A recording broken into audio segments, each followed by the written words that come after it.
ಪಂಚರಾಜ್ಯಗಳ ಚುನಾವಣೆಗೆ ಸಂಬಂಧಪಟ್ಟ ಹಾಗೆ ಎಕ್ಸಿಟ್ ಪೋಲ್ ಸಮೀಕ್ಷೆ ಇನ್ನೇನು ಕೆಲವೇ ಕ್ಷಣದಲ್ಲಿ ಲಭ್ಯ ಆಗುತ್ತೆ. ಪಶ್ಚಿಮ ಬಂಗಾಳದಲ್ಲಿ ಎರಡನೇ ಹಂತದ ಚುನಾವಣೆಯ ಮುಕ್ತಾಯದೊಂದಿಗೆ ಮತದಾರರು ಕೊಟ್ಟಂತಹ ಭವಿಷ್ಯ ಇವಿಎಂ ಪೆಟ್ಟಿಗೆಯಲ್ಲಿ ಭದ್ರ ಆಗಿದೆ. ರಿಸಲ್ಟ್ ಗೊತ್ತಾಗೋದು ಮೇ 4ನೇ ತಾರೀಕು. ಆದರೆ ಎಕ್ಸಿಟ್ ಪೋಲ್ ಸಮೀಕ್ಷೆ ಮತಗಟ್ಟೆಯಲ್ಲಿ ಮತವನ್ನ ಒತ್ತಿ ಹೊರಗಡೆ ಬಂದಂತಹ ಮತದಾರ ಕೊಟ್ಟಂತಹ ಪ್ರತಿಕ್ರಿಯೆ, ಆತ ಹೇಳಿದಂತಹ ಮಾಹಿತಿಯ ಮೇರೆಗೆ ರೆಡಿಯಾದಂತಹ ಎಕ್ಸಿಟ್ ಪೋಲ್ ಸಮೀಕ್ಷೆ ಕೆಲವೇ ಕ್ಷಣದಲ್ಲಿ ಲಭ್ಯ ಆಗುತ್ತೆ. ಆ ಡೀಟೇಲ್ಸ್ ನಿಮ್ಮ ಮುಂದೆ ಇಡ್ತಾ ಹೋಗ್ತೀವಿ. ಅದಕ್ಕೂ ಮೊದಲು ಗೆಸ್ಟ್ಗಳು ನಮ್ಮ ಜೊತೆ ಜಾಯಿನ್ ಆಗಿದ್ದಾರೆ. ಈ ಎಕ್ಸಿಟ್ ಪೋಲ್ ಡಿಸ್ಕಷನ್ ನಲ್ಲಿ ಸ್ಟುಡಿಯೋದಲ್ಲಿ ನಮ್ಮ ಜೊತೆಗೆ ಹಿರಿಯ ಪತ್ರಕರ್ತರಾಗಿರುವಂತಹ ಹೊನಕೆರೆ ನಂಜುಂಡೇಗೌಡ ಅವರಿದ್ದಾರೆ. ಸರ್, ಕಾರ್ಯಕ್ರಮಕ್ಕೆ ಸ್ವಾಗತ. ನಮಸ್ಕಾರ. ಹಾಗೆಯೇ ನಮ್ಮ ಜೊತೆ ಮಂಗಳೂರಿನಿಂದ ಹಿರಿಯ ಪತ್ರಕರ್ತರು, ಪಶ್ಚಿಮ ಬಂಗಾಳ ಚುನಾವಣೆಯನ್ನ ಹತ್ತಿರದಿಂದ ನೋಡಿ ಬಂದವರು, ಅಲ್ಲಿನ ಗ್ರೌಂಡ್ ಸಿಚುವೇಶನ್ ಏನು ಅಂತ ಹೇಳಿ ತಿಳ್ಕೊಂಡು ಬಂದವರು, ಹಿರಿಯ ಪತ್ರಕರ್ತರು ರಾಘವ್ ಶರ್ಮಾ ಅವರು ಜಾಯಿನ್ ಆಗಿದ್ದಾರೆ. ಸರ್, ತಮಗೂ ಕೂಡ ಕಾರ್ಯಕ್ರಮಕ್ಕೆ ಸ್ವಾಗತ. ನಮಸ್ಕಾರ. ಹಾಗೆ ದೆಹಲಿಯಿಂದ ಎಐಸಿಸಿ ವಕ್ತಾರೆಯಾಗಿರುವಂತಹ ಭವ್ಯ ನರಸಿಂಹಮೂರ್ತಿ ಅವರು ತಮಿಳುನಾಡಿನಲ್ಲಿ ಚುನಾವಣೆಯ ಇನ್ಚಾರ್ಜ್ ಆಗಿದ್ರು, ಅವರು ಕೂಡ ನಮ್ಮ ಜೊತೆ ಲೈವ್ ನಲ್ಲಿ ಜಾಯಿನ್ ಆಗಿದ್ದಾರೆ. ಮ್ಯಾಮ್, ತಮಗೂ ಕೂಡ ಕಾರ್ಯಕ್ರಮಕ್ಕೆ ಸ್ವಾಗತ. ನಮಸ್ಕಾರ. ಮೊದಲನೇದಾಗಿ ನಂಜುಂಡೇಗೌಡ ಅವರ ಹತ್ರನೇ ಹೋಗ್ತೀನಿ. ಸರ್, 5 ರಾಜ್ಯಗಳ ಚುನಾವಣೆ, ಯಾವ ರಾಜ್ಯದ ಚುನಾವಣೆಯ ಮೇಲೆ ನೀವು ಬಹಳ ಇಂಟ್ರೆಸ್ಟಿಂಗ್ ಆಗಿದೆ ಈ ಸಲ, ಈ ಚುನಾವಣೆಯ ರಿಸಲ್ಟ್ ಬಹಳ ಕ್ಯೂರಿಯಸ್ ಆಗಿದೆ ಅಂತ ತಮಗನ್ಸುತ್ತೆ ಅಂತ ಹೇಳಿ? ಮೊದಲನೇದಾಗಿ 5 ರಾಜ್ಯಗಳಲ್ಲಿ ನನಗೆ ಭಾಳ ಇಂಟ್ರೆಸ್ಟ್ ಆಗಿ ಕಾಣ್ತಾ ಇರೋದು ವೆಸ್ಟ್ ಬೆಂಗಾಲ್, ಪಶ್ಚಿಮ ಬಂಗಾಳ ಚುನಾವಣೆ. ಆನಂತರ ತಮಿಳುನಾಡು ಮತ್ತು ಕೇರಳ ಚುನಾವಣೆಗಳು ಭಾಳ ಇಂಟ್ರೆಸ್ಟಿಂಗ್ ಆಗಿ ಕಾಣಿಸ್ತಾ ಇದೆ. ಯಾಕೆಂದರೆ ಅಲ್ಲಿ ಜಿದ್ದಾಜಿದ್ದಿ ನಡೀತಾ ಇದೆ. ಪಶ್ಚಿಮ ಬಂಗಾಳದಲ್ಲಿ TMC ಮತ್ತು BJP ನಡುವೆ ಜಿದ್ದಾಜಿದ್ದಿ ನಡೀತಾ ಇದೆ. ಕೇರಳದಲ್ಲಿ ಇದು left parties and left front ಮತ್ತು UDF ಮತ್ತು LDF ನಡುವೆ ಜಿದ್ದಾಜಿದ್ದಿ ನಡೀತಾ ಇದೆ. ಅದು ಬಿಟ್ಟರೆ ತಮಿಳುನಾಡಿನಲ್ಲಿ ADMK ನಡುವೆ ಜಿದ್ದಾಜಿದ್ದಿ ನಡೀತಾ ಇದೆ. ಹಾಗಾಗಿ ಈ ಚುನಾವಣೆಗಳು ಭಾಳ ಕುತೂಹಲ ಕೇಳಿಸಿದೆ. ದೇಶದ ಬರೀ ಆ ರಾಜ್ಯಗಳಲ್ಲ, ಇಡೀ ದೇಶದ ಜನ ಆ ಕಡೆ ನೋಡ್ತಾ ಇದ್ದಾರೆ. ಪಶ್ಚಿಮ ಬಂಗಾಳ ಅಂತೂ ಅತ್ಯಂತ ರೋಚಕವಾದ ಚುನಾವಣೆ ಅಂತ ಹೇಳ್ಬೋದು ನಾವು. ಯಾಕೆ ರೋಚಕ ಅಂತ ಅನ್ಸುತ್ತೆ ಸರ್? ಯಾಕೆಂದರೆ BJPಯಲ್ಲಿ ದೊಡ್ಡ ಶಕ್ತಿಯಾಗಿ ಎಮರ್ಜ್ ಆಗಿದೆ. ನೋಡಿ, ನಿಮಗೆ 2011ರ ಚುನಾವಣೆಯಲ್ಲಿ ಅಲ್ಲಿ ಮಮತಾ ಬ್ಯಾನರ್ಜಿ ಗೆದ್ದರು. ಆಗ ನಾನು ರಾಜ್ಯದ ಎಂಟೈರ್ ರಾಜ್ಯವನ್ನು ನಾನು ಪ್ರವಾಸ ಮಾಡಿದೆ. ಮಮತಾ ಬ್ಯಾನರ್ಜಿ ಲೆಫ್ಟ್ ಪಾರ್ಟೀಸ್ಗಳನ್ನ, ಲೆಫ್ಟ್ ಫ್ರಂಟನ್ನು ಸೋಲಿಸಿ ಅಧಿಕಾರಕ್ಕೆ ಬಂದಿದ್ದರು. ಈಗ ಅವ್ರಿಗೆ 3ನೇ ಚುನಾವಣೆ ಮುಗಿದಿದೆ, 4ನೇ ಚುನಾವಣೆಗೆ ಹೋಗ್ತಾ ಇದ್ದಾರೆ ಅವರು. 2016ರಲ್ಲಿ 10% ಓಟ್ ತಗೊಂಡು ಬರೀ 3 ಸೀಟ್ ಇದ್ದಂಥ BJP 2021ನೇ ಚುನಾವಣೆಯಲ್ಲಿ 77 ಸೀಟ್ಗಳನ್ನ ತಗೊಂಡಿದ್ದಾರೆ. 30 ಸಮಥಿಂಗ್ ಓಟ್ಸನ್ನು ತಗೋತಾರೆ. ಸೊ ಈ ಕಾರಣಕ್ಕೆ ಈಗ ನೋಡಿ, ಅಲ್ಲಿ BJP ಎಷ್ಟು ಮಟ್ಟಿಗೆ ಬೆಳೆದಿದೆ ಅಂದರೆ TMCಯನ್ನು ನುಂಗಾಕ್ಬಿಡ್ತದೆ ಏನೋ ಅನ್ನೋ ಮಟ್ಟಿಗೆ ಬೆಳೆದಿದೆ. ಆಮೇಲೆ SIR ಒಂದು ಭಯ, ಭೀತಿ, ಆತಂಕ ಇದೆ ಮತದಾರರಲ್ಲಿ. ಅದು ಹೇಗೆ ಚುನಾವಣೆ ಪರಿಣಾಮ ಬೀರ್ಬೋದು ಅಂತ ಹೇಳೋಕ್ಕಾಗಲ್ಲ. ಆ ಕಾರಣಕ್ಕೆ ನನಗೆ ಅತ್ಯಂತ ಕುತೂಹಲ, ರೋಚಕ ಅನಿಸುತ್ತೆ ಮೇಡಮ್. ಓಕೆ, ರಾಘವ್ ಶರ್ಮಾ ಅವರ ಹತ್ರ ಹೋಗ್ತೀನಿ. ಯಾಕಂದರೆ ಪಶ್ಚಿಮ ಬಂಗಾಳಕ್ಕೆ ಈ ಬಾರಿಯ ಚುನಾವಣೆಗೆ ಗ್ರೌಂಡ್ಗೆ ಹೋಗಿ ನೋಡ್ಕೊಂಡು ಬಂದವರು ಅವರು, ಯಾವ ರೀತಿ ಚುನಾವಣೆ ನಡೆದಿದೆ ಅನ್ನೋದನ್ನು ಬಹಳ ಹತ್ತಿರದಿಂದ ನೋಡಿದ್ದಾರೆ. ಪಕ್ಷಗಳ ಪ್ರಚಾರ ಹೇಗಿತ್ತು ಅನ್ನೋದನ್ನು ಗಮನಿಸಿದ್ದೀರಿ ಸರ್. ತಾವು ನೋಡಿದ ಹಾಗೆ ಈ ಬಾರಿಯ ಚುನಾವಣೆ ಯಾರಿಗೆ ಎಡ್ಜ್ ಕೊಡ್ತಾ ಇದೆ, ಹೆಂಗಿದೆ ಸಿಚುವೇಶನ್? ನಂಜುಂಡೇಗೌಡರು ಹೇಳಿದ ಹಾಗೆ ಟಕ್ಕರ್ನ ಫೈಟ್ ಇದೆಯಾ, 50-50 ಚಾನ್ಸಸ್ ಇದೆಯಾ, ಅಥವಾ ಎಡ್ಜ್ ಯಾರಿಗಿದೆ ಅಂತ ಹೇಳಿ?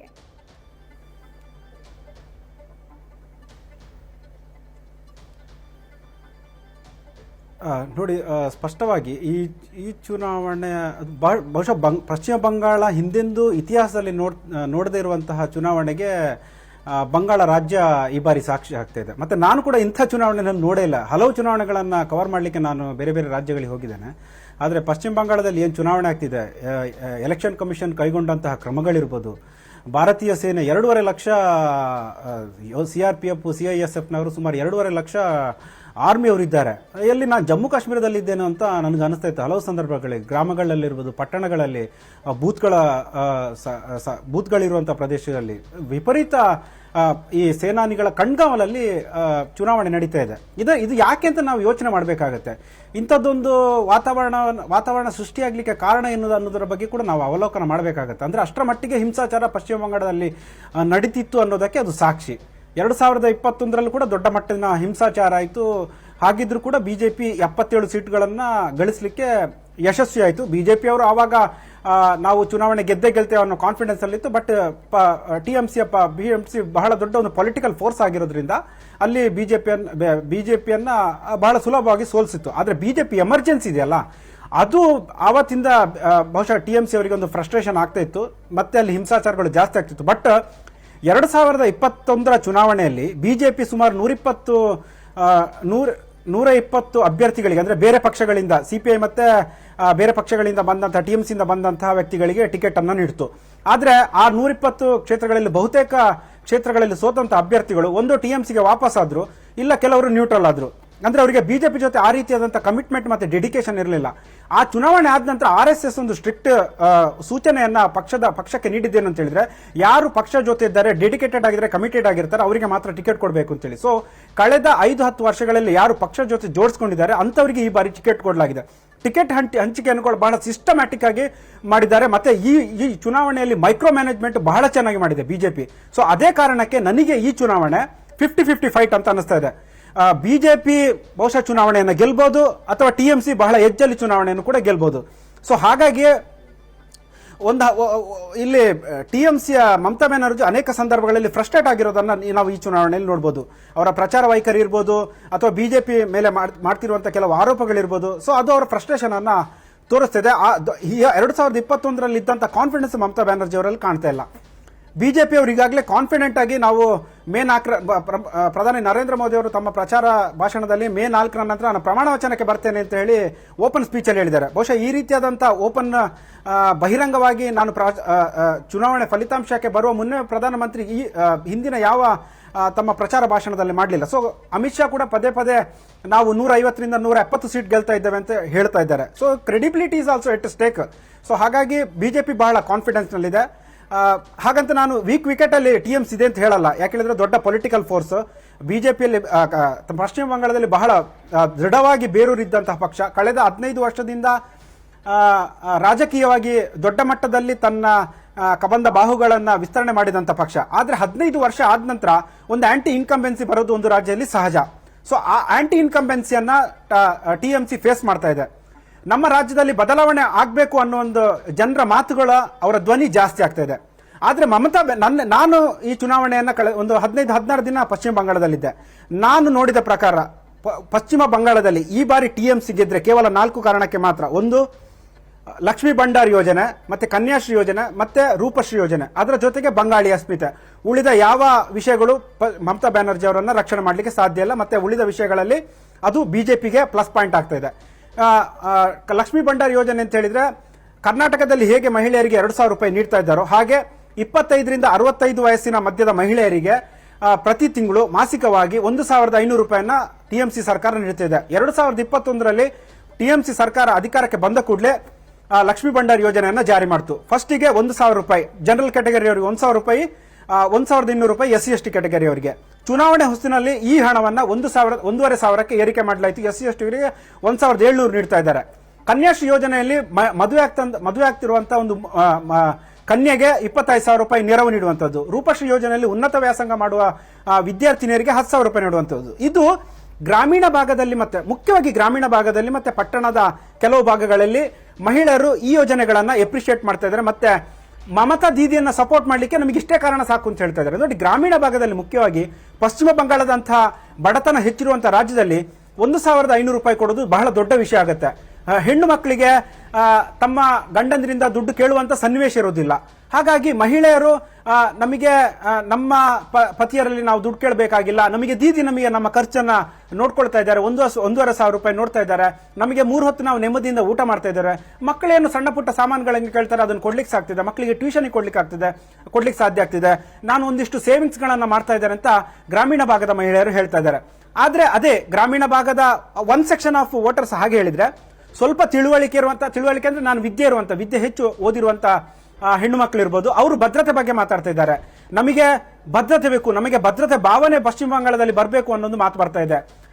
ಅದು ಸಿಟಿಯಲ್ಲಂತೂ ಜಾಸ್ತಿ ಕೇಳ್ತಾ ಇದೆ. ಯಾಕೆ ಕೇಳ್ತಾ ಇದೆ ಅಂತ ಹೇಳಿದ್ರೆ, ಅಲ್ಲಿ ಒಂದು RG-ಕರ್ ಹಾಸ್ಪಿಟಲ್ ನಡೆದಂತಹ ಭೀಕರವಾದಂತಹ ಅತ್ಯಾಚಾರ ಮತ್ತೆ ಕೊಲೆ ಪ್ರಕರಣ, ಅದಾದ ನಂತರ ಮತ್ತೊಂದು ಲಾ ಕಾಲೇಜಲ್ಲಿ ಒಂದು ರೇಪ್ ಪ್ರಕರಣ ಆಯಿತು. ಹೀಗೆ ಈ ರೇಪ್ ಕೇಸ್ಗಳೇನಿದೆ ಬಹಳ ದೊಡ್ಡ ಪ್ರಮಾಣದಲ್ಲಿ ಪಶ್ಚಿಮ ಬಂಗಾಳದಲ್ಲಿ TMC ಸರ್ಕಾರದ ವಿರುದ್ಧ ಜನರು ತಮ್ಮ ವಾಯ್ಸ್ ಅನ್ನು ರೈಸ್ ಮಾಡಲಿಕ್ಕೆ ಕಾರಣ ಆಗಿದೆ. ಸುಪ್ರೀಂ ಕೋರ್ಟ್ ಮತ್ತೆ ಕಲ್ಕತ್ತಾ ಹೈಕೋರ್ಟ್ ಅನೇಕ ಸಂದರ್ಭಗಳಲ್ಲಿ ನೀವು ಮೆನ್ಷನ್ ಮಾಡ್ತಾ ಇರೋದು. ಮತ್ತೆ ನಿಮ್ಮ ಹತ್ರ ಬರ್ತೀನಿ. ನೀವು ಹೇಳ್ತಾ ಇರೋ ಪ್ರಕಾರ ಬಿಜೆಪಿ ಹಾಗೆಯೇ ಟಿಎಂಸಿ ಮಧ್ಯೆ ನೇರ ಹಣಾಹಣಿ ಈ ಚುನಾವಣೆಯಲ್ಲಿ 50-50 ಚಾನ್ಸಸ್ ಇದೆ. ಎಡ್ಜ್ ಬಿಜೆಪಿಗೂ ಬರಬಹುದು, ಅದನ್ನ ತಳ್ಳಿ ಹಾಕೋ ಹಾಗಿಲ್ಲ ಅನ್ನೋದನ್ನ ಉಲ್ಲೇಖ ಮಾಡ್ತಾ ಇದ್ರಿ. ನಾನು ನೇರವಾಗಿ ಎಐಸಿಸಿ ವಕ್ತಾರೆಯಾಗಿರುವಂತಹ ಭವ್ಯ ನರಸಿಂಹಮೂರ್ತಿ ಅವರ ಬಳಿ ಹೋಗ್ತೀನಿ. ಮ್ಯಾಮ್, ಕಾಂಗ್ರೆಸ್ ಪಶ್ಚಿಮ ಬಂಗಾಳದ ಚುನಾವಣೆಯಲ್ಲಿ ಈ ಬಾರಿ ಎಲ್ಲಿ ನಿಲ್ಲುತ್ತೆ ಅಂತ ತಾವು ಭಾವಿಸ್ತೀರಿ? ಕಳೆದ ಬಾರಿಯ ಚುನಾವಣೆಯಲ್ಲಿ ದೊಡ್ಡ ಮಟ್ಟದ ಒಂದು ಲಾಸ್ ಅನ್ನ ಕಾಂಗ್ರೆಸ್ ಕಾಣುತ್ತೆ. 2016ಕ್ಕಿಂತ 2021ಕ್ಕೆ ಕಂಪೇರ್ ಮಾಡಿದ್ರೆ ತುಂಬಾ ದೊಡ್ಡ ಲಾಸ್. ವೋಟ್ ಶೇರ್ ಇದ್ರೂ ಕೂಡ ಸೀಟ್ಗಳಲ್ಲಿ ದೊಡ್ಡ ಲಾಸ್. ಬಟ್ ಈ ಬಾರಿ ನಿಮ್ಮ ಸ್ಟ್ರಾಟಜಿ ಏನಾಗಿತ್ತು? ಯಾವ ರೀತಿಯಾಗಿ ಪಶ್ಚಿಮ ಬಂಗಾಳದಲ್ಲಿ ಕಾಂಗ್ರೆಸ್ ಹಾಗೆ ಕಾಂಗ್ರೆಸ್ನ ಕಮ್ಯುನಿಸ್ಟ್ ಅಲಯನ್ಸ್ ಹೋರಾಟವನ್ನ ಮಾಡಿದೆ ಅಂತ ತಾವು ಹೇಳ್ತೀರಿ ಮ್ಯಾಮ್?